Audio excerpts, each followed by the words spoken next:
Assalamualaikum, anak-anak ibu guru yang hebat. Sebelum bermain-main tali, kita akan membuat talinya terlebih dahulu.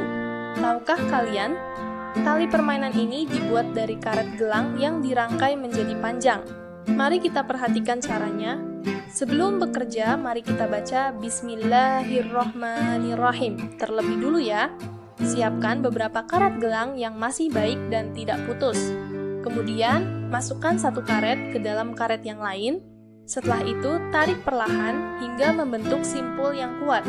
Lakukan cara yang sama berulang-ulang sampai tali menjadi panjang.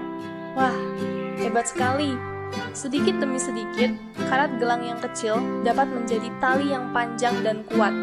Saat membuat tali, kita harus sabar, teliti, dan bekerja sama dengan teman.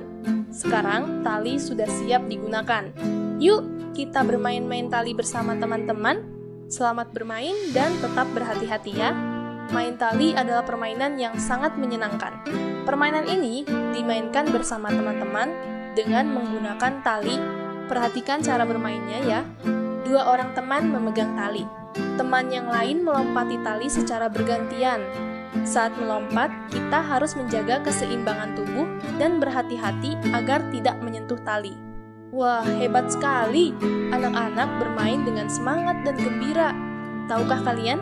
Bermain-main tali dapat melatih keseimbangan, kelincahan, dan rasa percaya diri. Selain itu, kita juga belajar menunggu giliran dan bermain dengan sportif. Mari kita lestarikan permainan tradisional Minangkabau sebagai budaya yang kita banggakan.